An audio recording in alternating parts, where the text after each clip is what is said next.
தெய்வவாரி, அடியேன் நடந்த சம்பவத்தில் தன் குருநாதர் குடும்பத்திற்காக தம்மேல் பழியை ஏறிட்டுக் கொண்டு உயர்ந்து நிற்கும் மாரநேர் நம்பியை புகழ்வதா, அல்லது உண்மை நிலையை உணர்ந்ததும் தன் சீடன் என்றும் பாராமல் தன் மனதால் மாரநேர் நம்பியை சந்தேகப்பட்டு விட்டோம் என்று வருந்தி அவன் காலிலே விழைந்தானே திருக்கோஷ்டி நம்பி, அவனை நினைத்து பெருமை கொள்வதா? மொத்தத்தில் அடியேனின் சீடர்களை எண்ணி மிகவும் பெருமை கொள்கிறேன். சிக்கலான தருணங்களில் இவர்களைப் போன்ற ஸ்ரீ வைஷ்ணவர்கள் எப்படி நடந்து கொண்டார்கள், அவர்கள் உணர்த்திய பாடம் என்ன என்பதை அனைவரும் நன்கு உணர வேண்டும். இதுதான் ஓர் உயர்ந்த ஸ்ரீ வைஷ்ணவரின் லட்சணம் என்று எடுத்துக் கொள்ளலாமா சுவாமி? இது ஒன்று மட்டும்தான் என்று எடுத்துக்கொள்ளக்கூடாது. பல உயர்ந்த லட்சணங்களில் இதுவும் ஒன்று என்று எடுத்துக்கொள்ளலாம். பொதுவாக பிறர் துன்பத்தையும் வேதனையையும் தனதாக கொண்டு அதை நீக்க முற்படுபவனும், அதனால் தனக்கு எத்தகைய கெடுதி வந்தாலும் அதை பொருட்படுத்தாமல் தன்னை தியாகம் செய்பவன் எவனோ அவனே உயர்ந்த ஸ்ரீ வைஷ்ணவனாவான். அவரை அடையாளம் காண்பது எப்படி சுவாமி? ஒருவனது இனிய சுபாவமே அவனை அடையாளம் காட்டிவிடும். பிற உயிரையும் தன்னுயிராய் பாவித்தல், இனிமையாக பேசுதல், பழகுதல், அனைவரின் நலம் பேணுதல் போன்ற லட்சணங்கள் உள் எண்ணங்களின் செயல்பாடு.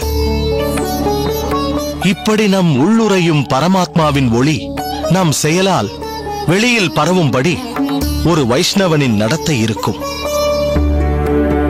ஆஹா, நன்கு விளக்கினீர்கள் சுவாமி.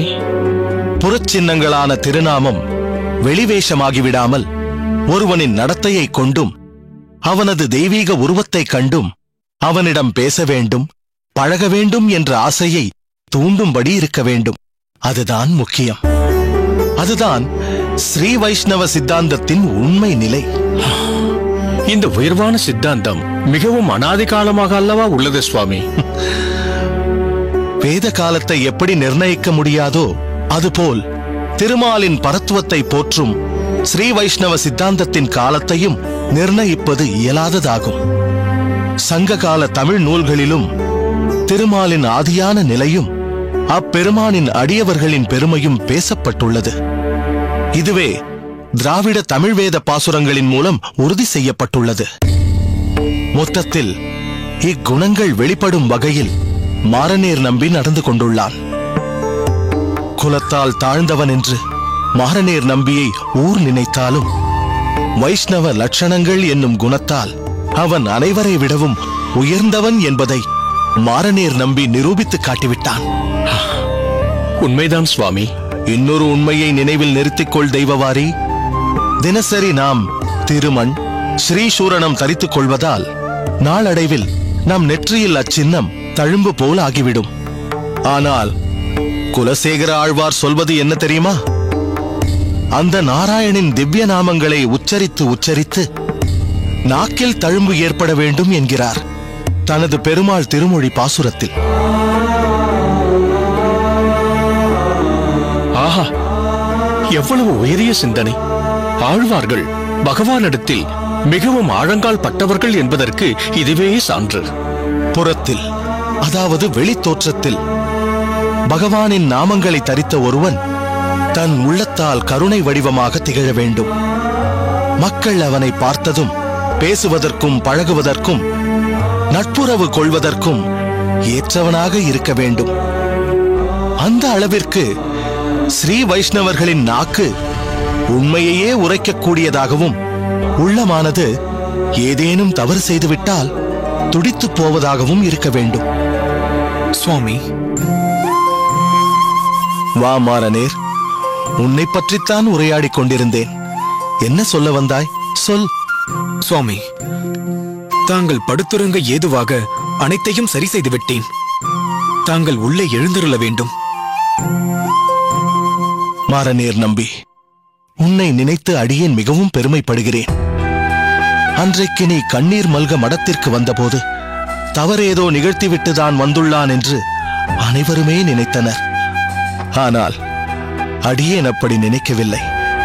ஏனென்றால் இந்த மடத்தில் கைங்கரியம் செய்ய வருபவர்கள் ஆத்மார்த்தமாக சுய விருப்பு வெறுப்புகளை அறவே துறந்து வருபவர்கள் நிச்சயம் தவறு செய்ய விரும்ப மாட்டார்கள்.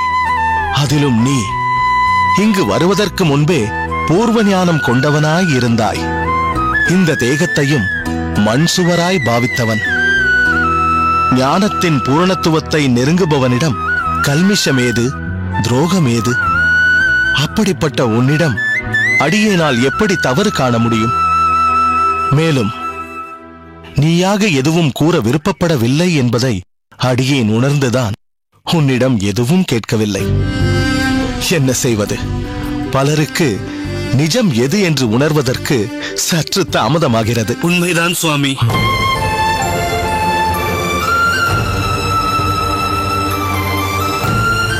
இந்த அடியவனை மன்னித்து ஆசி வழங்க வேண்டும் சுவாமி.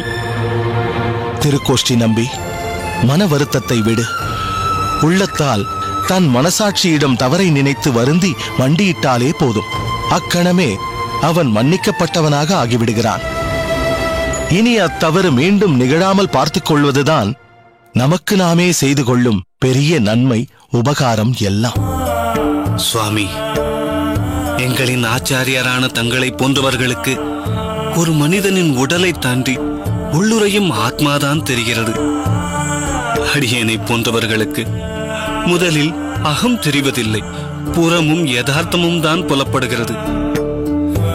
தங்களின் திருநோக்கு பெற்ற எவரும் உத்தமமான மகான்கள் என்பதை அடியேன் இப்போது உணர்ந்து கொண்டேன் சுவாமி. மாரணேர் நம்பியின் உயர்வான உள்ளத்தை புரிந்து கொள்ளாமல் போனது இப்போதும் அடியேனுக்கு மனவேதனையாகத்தான் இருக்கிறது சுவாமி. சுவாமி, மீண்டும் முன் நடந்தவற்றை நினைக்க வேண்டாம். இல்லை மாரணேர் நம்பி, நீ நம் ஆச்சாரியரின் உன்னதமான சிஷ்யன். ஸ்ரீ வைஷ்ணவன் என்ற சொல்லுக்கு உதாரண புருஷனாக திகழ்பவன். நீ கூறியது முற்றிலும் உண்மைதான் என்றாலும் நீயும் அடியவனுக்கு மிகவும் முக்கியமானவன்தான் திருக்கோஷ்டி. சந்தர்ப்பங்கள் உன் மனதை குழப்பியுள்ளது. ஆனால் உண்மை தெரிந்த நீ உன் மனதாலும் வாக்காலும் மாரணேர் நம்பியை புகழ்ந்ததில் அடியேனுக்கு மிகவும் மகிழ்ச்சி. உங்களுக்குள் பரஸ்பரம் ஈர்ப்பு ஏற்பட அந்த அரங்கன் நிகழ்த்திய நாடகமாகவே நடந்த சம்பவத்தை எடுத்துக்கொள். தங்கள் வாக்கிற்கு மறுவார்த்தை ஏது சுவாமி? அப்படியே எடுத்துக்கொள்கிறேன்.